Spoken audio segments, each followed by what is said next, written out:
Hey there, listeners. Welcome to PTK Pulse, your one-stop shop for insights, inspiration, and everything PTK. Brought to you by Alpha Theta Omicron at Rio Salado College, we're diving deep into the world around us, one interview at a time. For our 2024 Honors in Action project, we're on a mission to connect with our community and showcase their stories. Join us as we chat with folks from all walks of life, learning about their passions and experiences. So, grab your headphones or turn up the volume, sit back, and let the stories come to you. This is PTK Pulse. The following content contains sensitive material. Viewer discretion is advised. Hello, everyone, and welcome to today's episode of PTK Pulse. My name is Sarah Nichols. Today, we have the honor of speaking with Kelly Sukkha, whose incredible journey from Colombia to the United States is a powerful testament to resilience and survival. Kelly was born in Colombia during the Colombian conflict, living through the country's struggles from 1988 to 1997. During this period, Colombia was marked by escalating violence with guerrilla groups like FARC, paramilitary forces, and drug cartels all playing a role in the instability. Amid this turmoil, Kelly lived on the streets, was placed in foster care and an orphanage, and eventually immigrated to the United States through adoption. Before we begin, here is a brief background of the Colombian conflict for more context. The Colombian conflict can be traced back to 1948 with the death of liberal politician Jorge Eliezer Gaitan. Riots began soon after the assassination and divided liberals and conservatives. This period, called La Violencia, translated to the violence in English, spanned 10 years and laid the foundation for the Colombian conflict.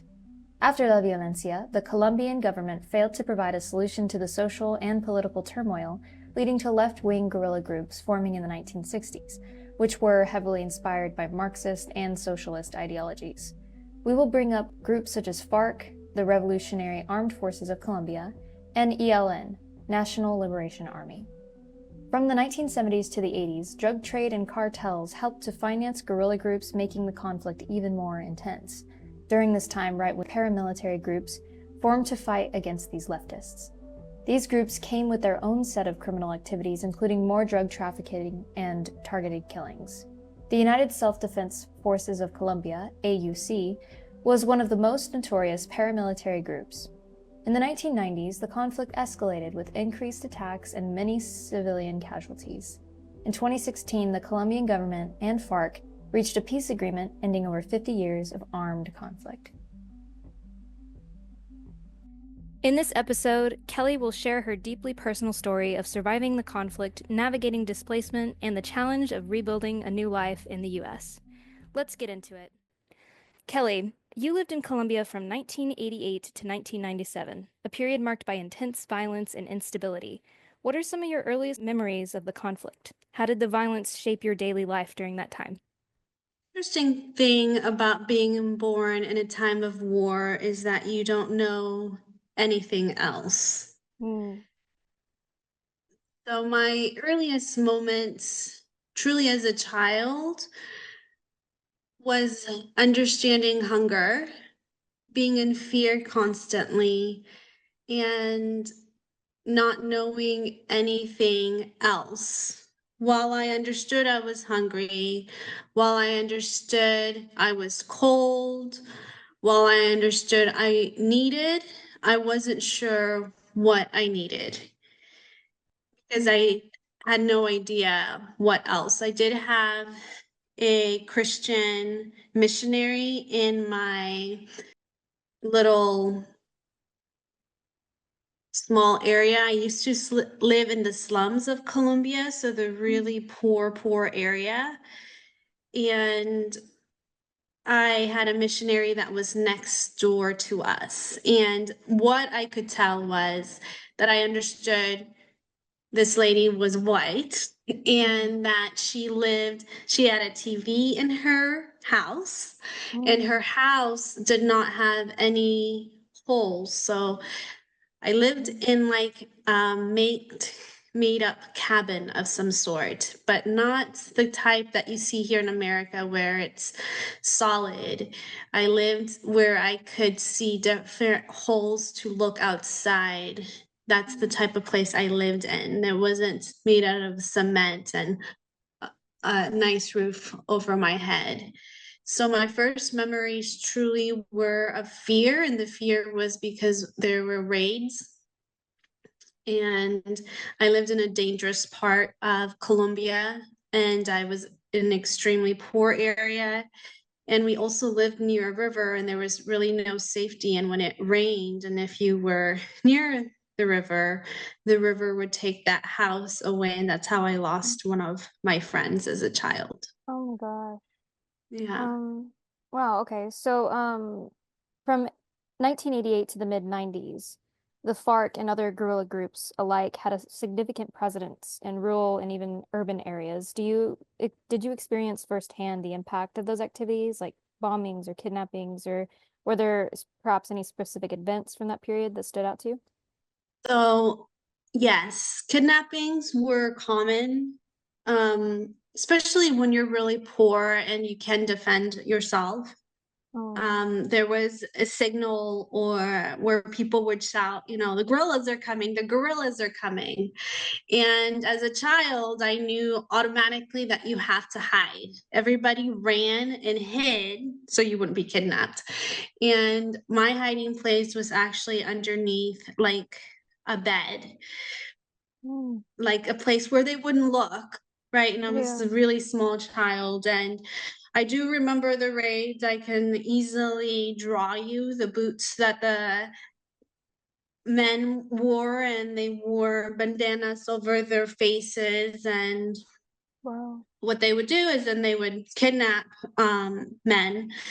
And the missionary lady, had, I guess what you could say, kind of like not truly a porch, but an area that always almost like a porch.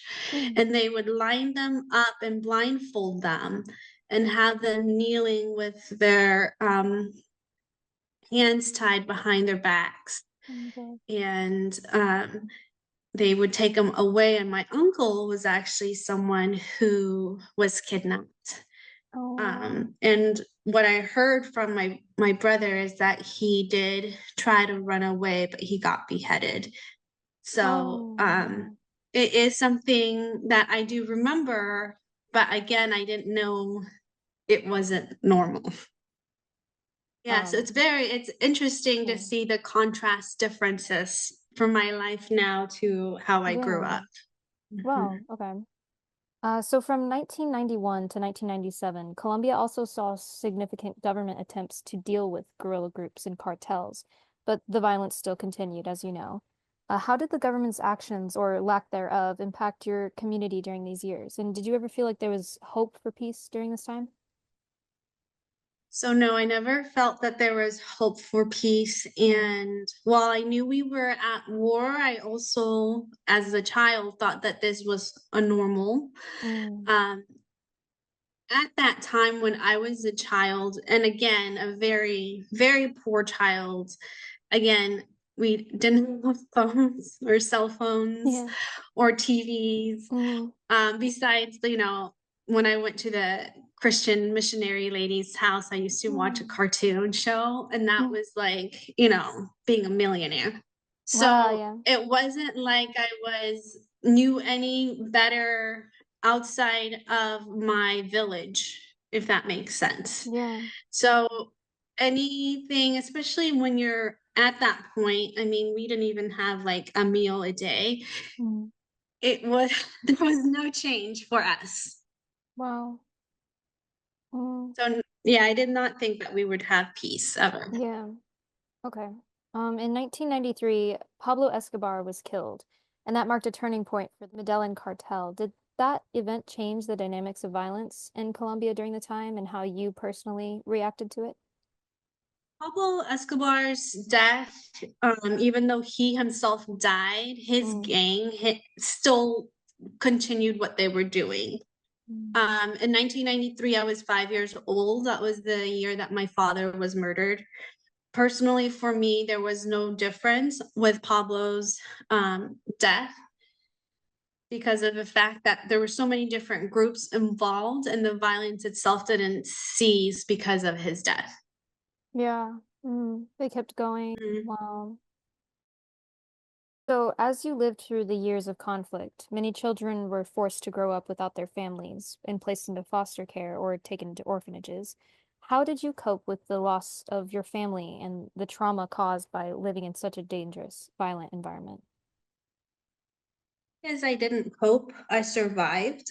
Mm, I think that coping, having the ability to cope, is something that is taught. mm, And at that young of an age, truly, my next thought was wanting to live through the day, mm, um, hoping that I had food, hoping that I was safe. And my parents had been murdered through, unfortunately, when you're so poor, when you are under so much stress and violence and war, people look for ways to escape either through drugs or alcohol, or they try to survive through getting involved in gangs. mm, And my family, unfortunately, got involved with substances. And mm. my father actually murdered my mom Oh my when I God. was 4. And then because of the war, nothing happened to him. He actually left for about a year and came back with a different woman. Wow. And this next woman is the one who actually murdered my dad, Oh, which is how I ended up with my grandma, who was unstable. And as a child, I knew something was wrong with this lady. So I actually decided to run away at the age of 6 oh my gosh. because I had become tired of being abused. And Mm, so from that, technically 6.5, I told my brother that I was running away and that he could stay behind because my brother was older by 2 years. So he was not the one taking the brunt of the abuse. yeah. And my brother looked at me and told me that he would never leave me. Oh. And we both ran away in Colombia. It was the Dia de Guadalupe.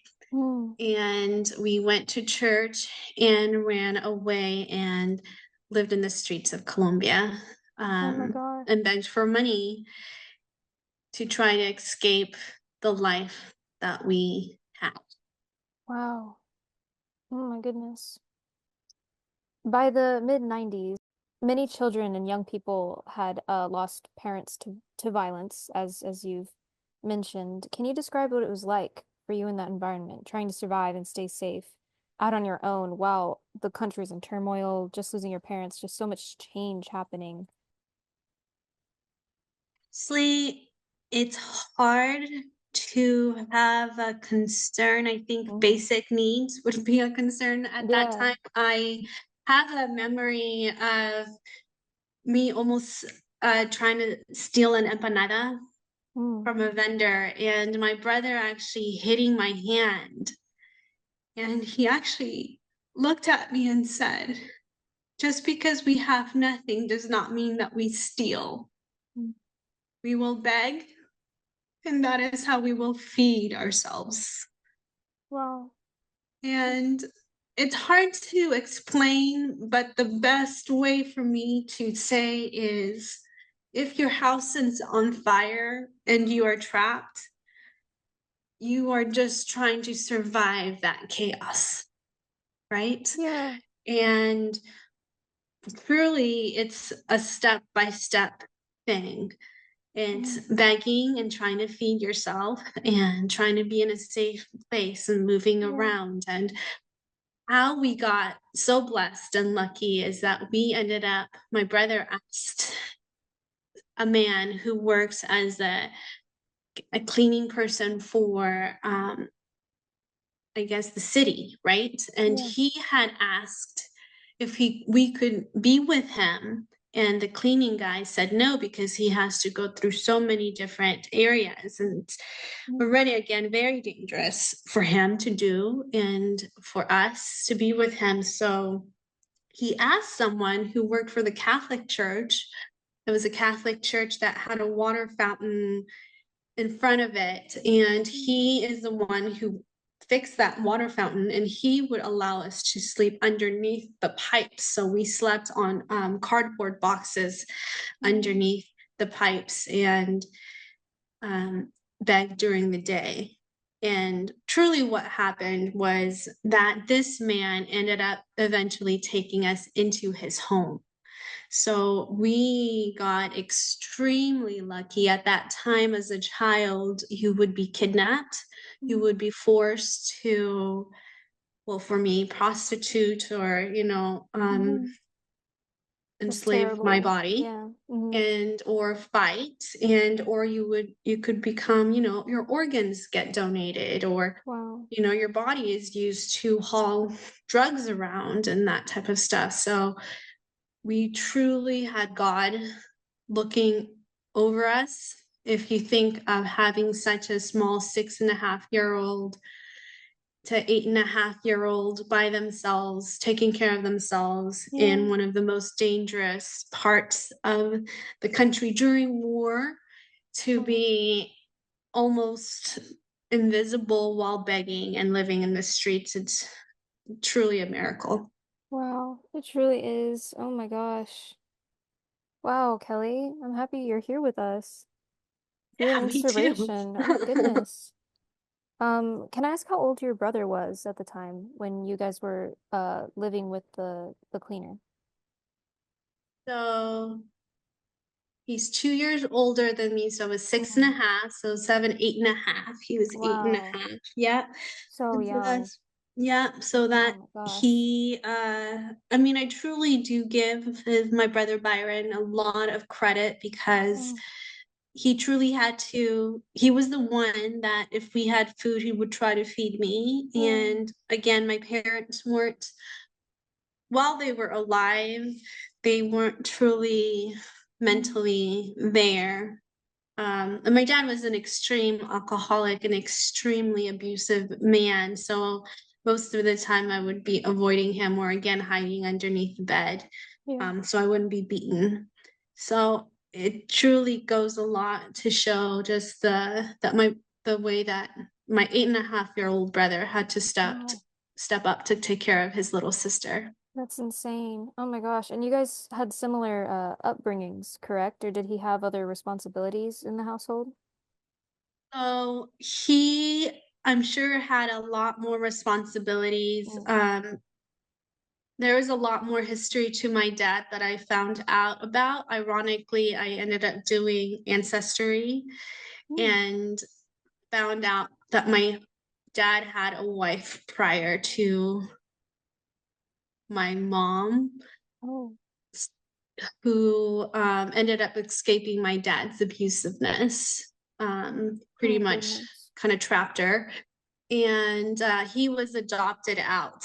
And anyways, through ancestry, ironically, this is how I found out some more Wow. information. So my brother has definitely had to go through a lot, and was blessed to, from what I hear, my mom was a great mom and someone Mm. that he loved. So I'm glad that he had someone that was at least present and there Yeah. to give him that love. Wow. Oh my goodness. Yes. Yeah. So when you finally left Colombia for the US and started your new life, what was your emotional state like? Honestly, it's ironic. I was really excited Mm. when I was on the plane to coming to the US. Mm. I think I was extremely ecstatic, because of the fact that I'm a very loving person. Mm. And when I met my parents, I think I just was like, woo, all over, extremely like, oh my God, Mm. I'm gonna be loved type of, right? So Yeah. super excited. And ironically didn't really have a lot of fear of them. I Yeah. did have some trust issues just in the system in general. I ended up in a foster the foster system eventually, because the guy could not take care of me. Yeah. The guy who had helped us out, and from the foster system, I had been abused Oh, again and molested.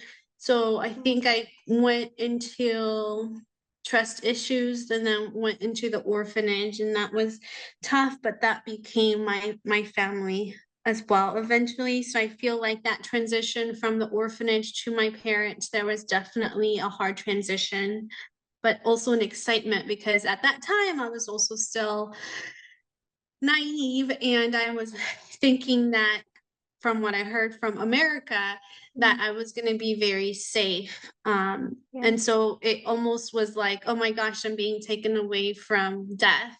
And Yeah. I'm going to have this opportunity. And I think I was thinking rainbows and unicorns. Yeah. And my brother, on the other hand, had a ton of anxiety, and he actually got extremely sick, and we Oh almost had to no. miss the plane because his reaction was the complete polar opposite of mine. Oh no. Oh my So goodness. I came on the plane thinking like no harm is gonna ever come to me. America is the safest place ever. Hmm. That was my mentality. And I think my brother was like, has always been the person in control and always the Mm. one in charge, and then new country and a lot. So his emotional turmoil was completely the opposite of me, and physically got ill Oh my goodness. prior to coming to the US. Wow. Which part of the US did you move to? So I actually moved to Texas, and Wow, okay. it was just a huge change.